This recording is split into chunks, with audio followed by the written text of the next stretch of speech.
Acá podemos ver un esquema, ¿no?, de la despolarización del corazón, en este caso de los ventrículos, ¿no? Acá tenemos básicamente dos vectores, ¿no? El primer vector de despolarización septal, que en B1 lo vamos a ver representado como esta onda R chiquita, ¿no?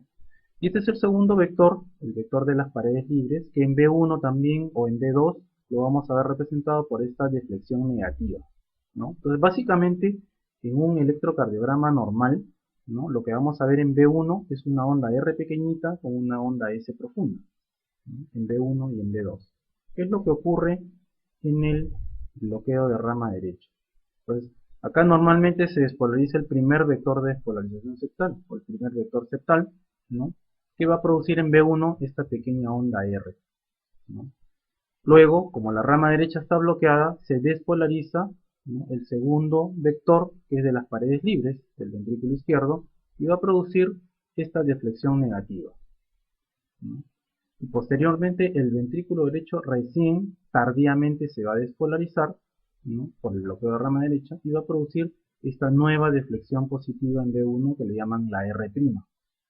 Entonces acá se conforma una morfología R, S, R' en B1 y que la pueden encontrar también en B2.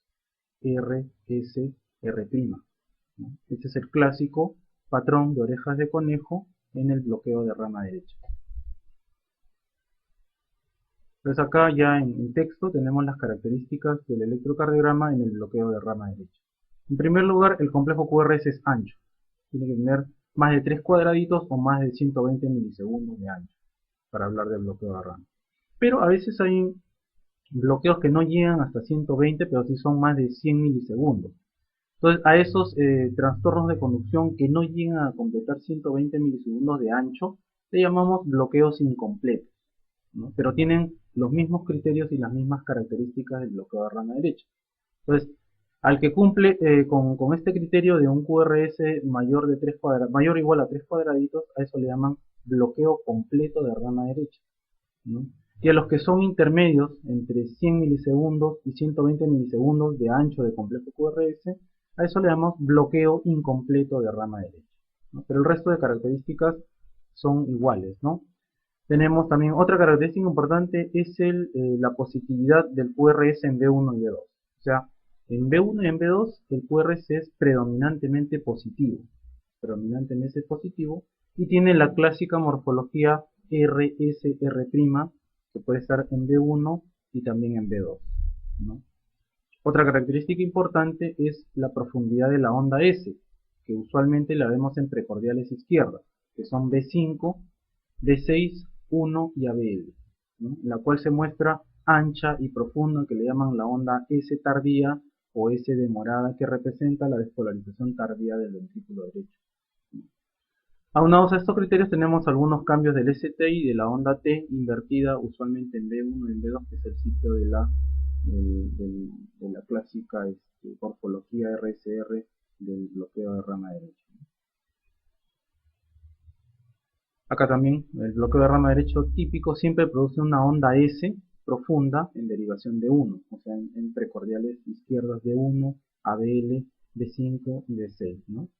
Entonces acá también tienen ustedes bloqueo completo de rama derecha, es cuando el QRS tiene un ancho de mayor o igual a 120 milisegundos. Y bloqueo incompleto es un intermedio, más o menos entre 100 y 110 milisegundos. Se habla de bloqueo incompleto de rama derecha con todas las características que hemos revisado anteriormente, ¿no? Aquí tenemos, por ejemplo, un clásico bloqueo de rama derecha. Fíjense, el complejo QRS es ancho, ¿no? Acá tenemos la lesión de 1, 2, 3, RLF y acá abajo las 5 precordiales, ¿no? Y acá ustedes pueden observar que los complejos QRS son anchos, tienen más de 3 cuadraditos de ancho, ¿no? Y ustedes, si miran D1 van a encontrar el patrón clásico RS, R', ¿no?, en D1 con un complejo QRS eminentemente positivo, ¿no?, y con las ondas T negativas secundarias a la repolarización alterada por el trastorno de conducción, ¿no? Miren en el lado B5 y B6 tenemos una onda S ancha demorada, que le llaman la S ancha demorada, que también la vemos en D1, ¿no?, en precordiales izquierdas, y en ABL también se puede observar. Entonces es un paciente con un bloqueo completo de rama derecha con todos los criterios electrocardiográficos que estamos realizando. Otra particularidad es de que a veces el bloqueo de rama derecha también se puede acompañar con desviación del eje a la derecha. En este caso tenemos un eje más o menos en 110, 120 grados hacia la derecha, ¿no? Aquí tenemos otro bloqueo de rama derecha, fíjense ustedes, bueno, acá hay un poco de bradicardia, ¿no? Este es un bloqueo de rama derecha asociado a un infarto de cara inferior, ¿no? Acá tenemos el complejo QRS ancho, ¿no? Y el patrón RSR' o patrón de orejas de conejo en D1 y en D2, ¿no? Y acá fíjense en D1 tiene la onda S ancha o S de morada, clásico también del bloqueo de rama derecha, ¿no? Y obviamente, bueno, hay signos también de lesión subepicárdica de cara inferior acá en D2, D3 y en ABF. Entonces es un infarto de cara inferior que está produciendo un bloqueo de rama derecha completo. Aquí tenemos otro ejemplo de bloqueo de rama derecha, ¿no? Fíjense ustedes en D1, en ABL, la onda S, en D5, acá, y en B6 la onda S ancha, empastado, que le llaman también la onda S de morada, ¿no? Ustedes observen, el complejo QRS es ancho, ¿no? Y si miran B1 van a encontrar el patrón de orejas de conejo, R, S, R' con QRS eminentemente positivo, ¿no? Todas las características de un bloqueo completo de rama derecha. Otro ejemplo, fíjense, ¿no? Miren acá las precordiales, ¿no? Tenemos los QRS un poco anchos, ¿no? En B1 observamos el patrón RSR' de orejas de conejo, y en B5, B6, como en D1 y en ABL, que son las precordiales, las derivaciones izquierdas, se pueden observar la onda S ancha y demorada, ¿no? Este es un bloqueo completo. Y acá, digamos, está resaltando este patrón en B1, ¿no? Del RSR' clásico del bloqueo de rama derecha, y acá la onda S ancha y empastada, que acá lo están mostrando en B4 también, ¿no? Entonces, en resumen, entonces cuando ustedes vean un trastorno de conducción, ¿no? Se van a dar cuenta de que en primer lugar el complejo QRS es ancho, ¿no? Como se ve acá. Cuando ustedes vean un complejo QRS ancho, pónganse a pensar, esto puede ser un trastorno de conducción. Y ese trastorno de conducción puede ser o de rama derecha o de rama izquierda. Si están sospechando que es de rama derecha, chequeen siempre B1 buscando el patrón RSR' de orejas de conejo con el QRS eminentemente positivo. Si encuentran eso, se van a derivaciones de cara lateral, como son el D6 y el D1, buscando la onda S ancha y empastada, ¿no? O sea que en resumen, QRS ancho, y de frente se van a buscar en B1 las orejas de conejo, y en precordiales izquierdas, B6, B5 o derivadas izquierdas D1 y ABL, la onda S ancha y empastada. Ese es el bloqueo de rama derecha. A veces hay que hacer también diagnóstico diferencial entre bloqueo de rama derecha con hipertrofia del ventrículo derecho. No necesariamente coexisten los dos, ¿no? O sea, eso no significa de que si un paciente tiene un bloqueo de rama derecha, también debe tener hipertrofia del ventrículo derecho. No, no necesariamente es así, ¿no?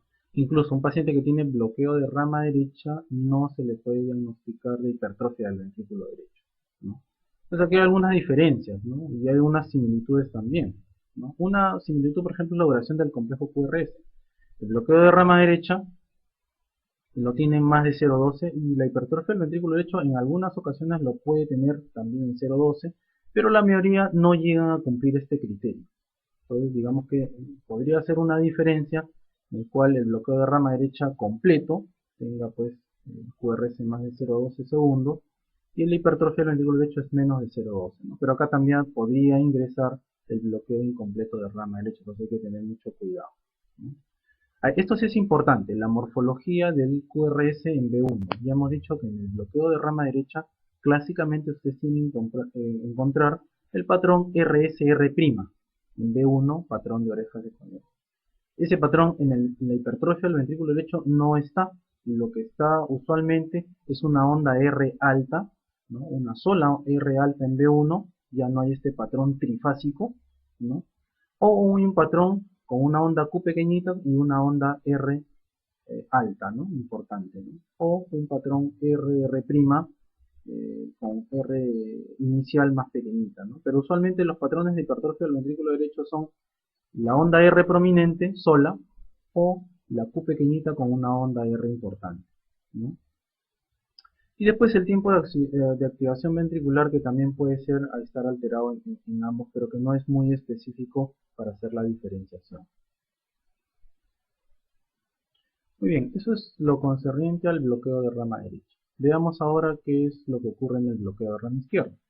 Acá tienen el corazón con sus 4 cavidades, acá tienen el nodo sinusal, aquí el nodo auriculoventricular, acá las de His, aquí la rama derecha está bien, ¿no? Y acá el problema es que hay un stop o un retardo o una detención en la conducción de la rama izquierda, ¿no? Entonces hay una conducción demorada o bloqueada de la rama izquierda de la de His. Esa es la definición del bloqueo de rama izquierda. Nuevamente tenemos nuestro esquema del tejido de conducción normal a nivel de los ventrículos. Acá tenemos el nodo auriculoventricular, el haz de His, la rama derecha y la rama izquierda. Como habíamos revisado, ¿no? Cuando ocurre la conducción normal, esto conlleva a formar un electrocardiograma o un QRS angosto normal, ¿no? Y habíamos revisado que en el bloqueo de rama derecha, está bloqueada la rama derecha, ¿no? La conducción se va normalmente por la rama izquierda, por la rama derecha bloqueada, y después el lado derecho del corazón se despolariza en forma aberrante, en forma anormal por el bloqueo de rama derecha, y esto va a configurar un retardo en la conducción y un complejo QRS ancho anormal, que en este caso está representando el patrón RSR', ¿no? Clásico del bloqueo de rama derecha. ¿Qué es lo que ocurre en el bloqueo de rama izquierda?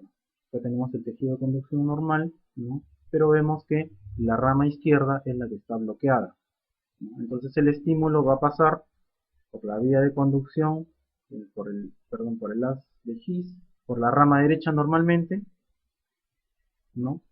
Y como la rama izquierda está bloqueada, entonces se produce la despolarización del lado izquierdo del corazón, va a ser seguida, ¿no? Por una vía que no es la normal, que es una vía aberrante. Eso va a producir un retardo en la conducción y va a producir un QRS ancho también, aberrante, con criterios morfológicos de rama izquierda, como vamos a revisar más adelante, ¿no? Bueno, las causas de bloqueo de rama izquierda son bastante un poco más específicas que la del bloqueo de rama derecha, ¿no? En este caso sí les quiero decir algo, ¿no? En el bloqueo de rama derecha no necesariamente el corazón debe tener alguna alteración estructural, ¿no? Pueden existir personas con bloqueo de rama derecha y que tienen un corazón estructuralmente normal, ¿no? Y obviamente otras que tienen bloqueo de rama derecha y tienen también alteraciones patológicas del corazón, ¿no? Pero podemos encontrar en el bloqueo de rama derecha alteración estructural del corazón o corazones sanos. Ahora, en el bloqueo de rama izquierda, la gran mayoría son corazones patológicos, ¿no? Es bien raro, muy muy raro encontrar bloqueo de rama izquierda y encontrar corazones estructuralmente normales, ¿no? En resumen, lo que les quiero decir es que cuando ustedes tengan un bloqueo de rama izquierda, siempre busquen una cardiopatía estructural. En este caso se asocia mucho a hipertrofia del ventrículo izquierdo, ¿no? Por ejemplo, los pacientes que tienen hipertensión arterial severa, que hacen hipertrofia del ventrículo izquierdo, se puede acompañar de bloqueo de rama izquierda. Entonces, cuando ustedes vean un paciente con un bloqueo de rama izquierda, siempre búsquenle cardiopatía hipertensiva a la cabeza, porque es digamos, la enfermedad más prevalente en nuestro medio, ¿no? Después tenemos las cardiomiopatías. Y entre las cardiomiopatías tenemos dos, que son la cardiomiopatía dilatada y la cardiomiopatía hipertrófica, que también pueden cursar con bloqueo completo de rama izquierda, ¿no? Nuevamente acá tenemos la hipertensión arterial con su manifestación de cardiopatía hipertensiva. Y otra cosa que es muy importante es enfermedad coronaria, ¿no? Pacientes que hacen infarto de miocardio o tienen cardiopatías isquémicas también pueden tener bloqueo completo de rama izquierda. Entonces, ese es otro de las patologías que hay que descartar cuando uno ve a un paciente con bloqueo completo de rama izquierda, ¿no? Y también tenemos en los pacientes con miocarditis. Los pacientes con miocarditis pueden también cursar con bloqueo completo de rama izquierda y a veces se pueden quedar en bloqueo completo de rama izquierda, ¿no? Y terminar en una cardiopatía dilatada, ¿no? Ahora, el síndrome de Wolff-Parkinson-White no es una causa de bloqueo de rama izquierda, pero está dentro de los diagnósticos diferenciales del bloqueo de rama izquierda porque tiene ciertas características que pueden semejar un bloqueo completo de rama izquierda. Entonces hay que hacer ahí un poco el diagnóstico diferencial. Acá tenemos el bloqueo de rama izquierda, ¿no? Fíjense que acá en este caso sí hay un problema con el primer vector de despolarización septal. Como habíamos visto en el esquema anterior del bloqueo de rama derecha, acá no se afectaba el primer vector de despolarización septal en el bloqueo de rama derecha. En el bloqueo de rama izquierda sí, ¿no? Usualmente el primer vector de despolarización septal se dirige hacia el lado opuesto de la dirección normal que llevaba, ¿no? En este caso normalmente va desde izquierda a derecha y de arriba a abajo, ¿no? Cuando se afecta la rama izquierda, el primer vector de despolarización septal se va hacia el lado opuesto, o sea, se va de derecha a izquierda, ¿no? Entonces eso hay que tener en cuenta porque usualmente en bloqueo de rama izquierda no vamos a ver onda R en B1, ¿no? Por justamente que el primer vector de despolarización septal se dirige hacia la izquierda. La secuencia de la despolarización de los ventrículos en el bloqueo completo de rama izquierda es la siguiente. Acá tenemos el nodo auriculoventricular, la rama derecha por acá y la rama izquierda bloqueada. Entonces el primer vector de despolarización septal se va a ir hacia el lado opuesto. En el corazón normal, el primer vector de despolarización septal se va de izquierda a derecha. En este caso se va de derecha a izquierda. Por lo tanto, en B1 se va a producir una deflexión negativa, ¿no? Por el bloqueo de rama derecha. Después, como la rama izquierda está bloqueada, primero se despolariza el ventrículo derecho y así se va a formar una pequeña deflexión positiva en B1.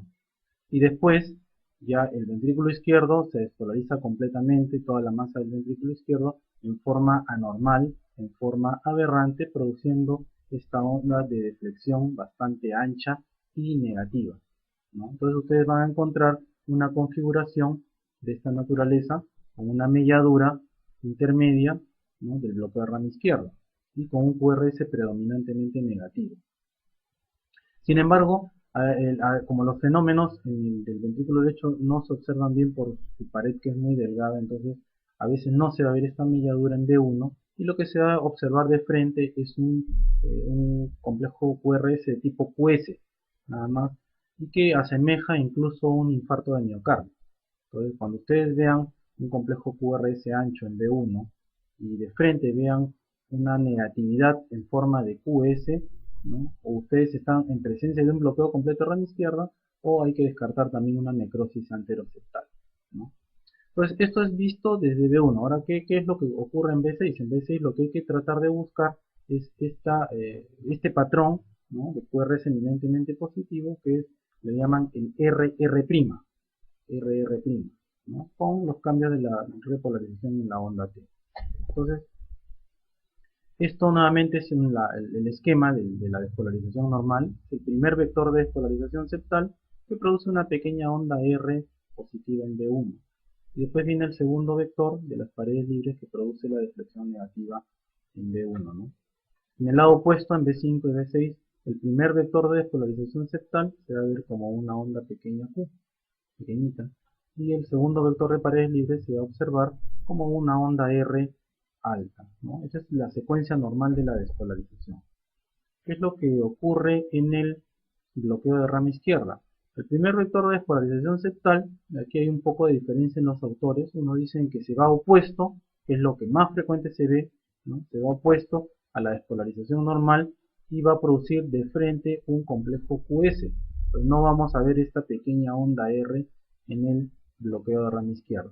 En algunos casos se puede observar una pequeña onda R porque a veces el vector de despolarización puede producirse en su, digamos, en sentido normal, ¿no? Pero en la mayoría de los casos de bloqueo completo de rama izquierda no van a encontrar esta pequeña onda R llamada R embrionaria, ¿no?, sino van a encontrar de frente un QS. Es el patrón clásico del bloqueo completo de rama izquierda, ¿no?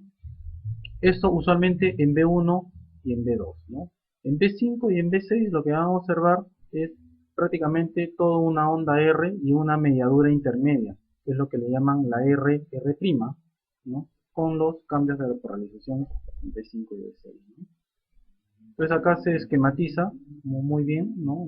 Por ejemplo en B5 y en B6 o en cara lateral vamos a observar este fenómeno de la RR' con el complejo QRS ancho y el QRS eminentemente positivo, ¿no? Acá tenemos un ejemplo de un bloqueo completo de rama izquierda. Fíjense, definitivamente esto es un complejo QRS ancho, ¿no? Mírenlo por donde lo vean, el complejo QRS definitivamente es ancho. Más de 3 cuadraditos, 0,2. Acá hay un trastorno de conducción que puede ser de rama derecha o de rama izquierda. Ahora de frente se van a mirar B1 y encuentran esta morfología de R chiquita con S profunda, patrón eminentemente negativo, pero en la mayoría de los casos van a encontrar un QS, ¿no? A manera de un infarto, ¿no? Y en B5 y en B6 van a encontrar este patrón RR', con los cambios de repolarización de la onda T. Entonces este es clásico de un bloqueo completo de rama izquierda, ¿no? La diferencia con el bloqueo de rama derecha es que acá en B1 usualmente el complejo QRS es eminentemente positivo con el patrón de orejas de conejo, ¿no? En la rama izquierda es eminentemente negativo con un patrón usualmente de QS, sin esta onda R chiquita, ¿no? Entonces acá ya tenemos en texto las características del bloqueo de rama izquierda. El QRS mayor de 120 milisegundos, ¿no? Igual o más en ancho, ¿no? Tenemos un complejo QRS predominantemente negativo en B1 y en B2, ¿no? Prácticamente es una onda S o que le llamamos nosotros un QS, ¿no? Y en B5 y B6, que son la cara lateral, las vistas en lateral del electrocardiograma, encontramos una morfología RR', con QRS eminentemente positivo, ¿no? Obviamente los cambios de la dirección del ST y de la onda T que usualmente van opuestos a la polaridad principal del QRS. O sea, si tenemos una onda R eminentemente positiva, la onda T va a ser eminentemente negativa, ¿no? Siempre hay esa oposición. Y tenemos los clásicos patrones de bloqueo de rama izquierda. Fíjense, es un ritmo sinusal normal. Se observa definitivamente un QRS ancho, ¿no?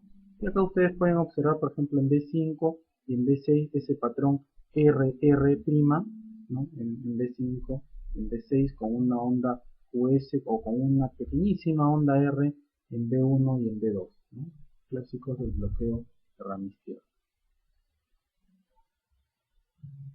Ahora, la diferencia, el diagnóstico diferencial se hace con hipertrofia del ventrículo izquierdo, pero usualmente yo creo que para ustedes, en forma resumida, no se puede hacer completamente diagnóstico de hipertrofia del ventrículo izquierdo en presencia del bloqueo de rama izquierda, ¿no? Porque el bloqueo de rama izquierda está enmascarando todo, ¿no?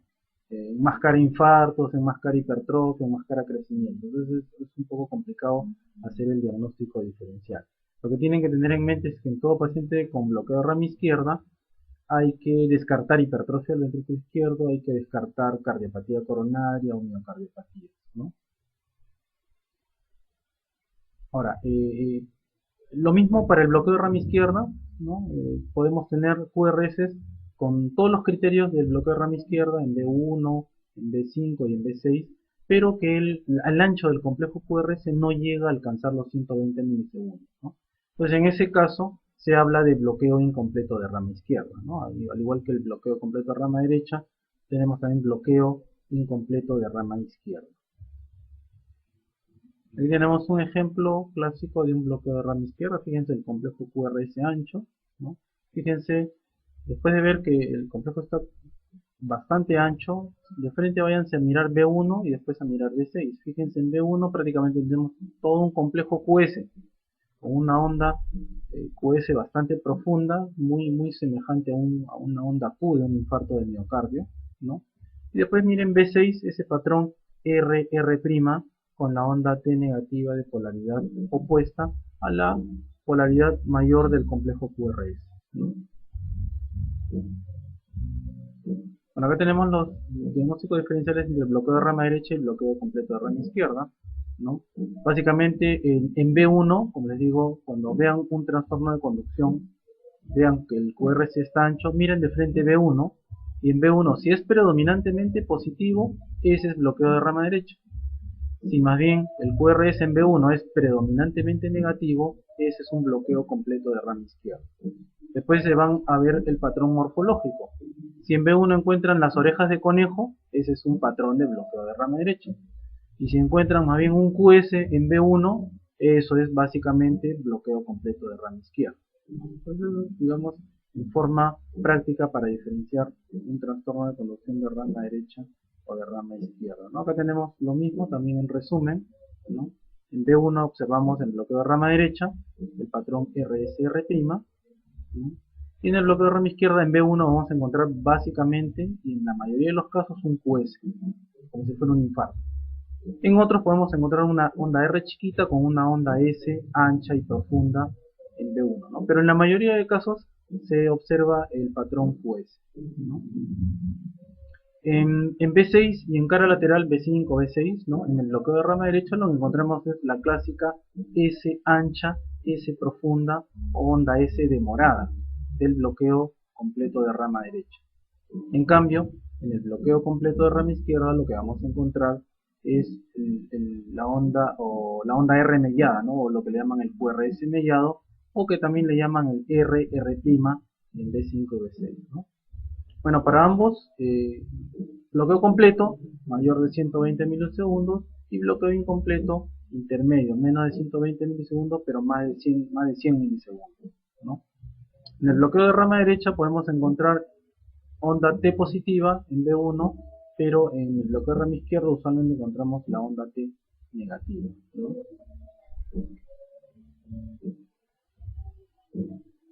Este es otro ejemplo clásico, fíjense cómo acá el QRS está bien ancho, ¿no? Acá tenemos el patrón prácticamente un QS, va a ser una pequeña onda R en B1, pero fíjense B5 y B6 tienen el patrón de la melladura de la onda R o el patrón RR' con ondas T negativas acompañantes, ¿no? Que están opuestas al complejo QRS mayor que es positivo, ¿no?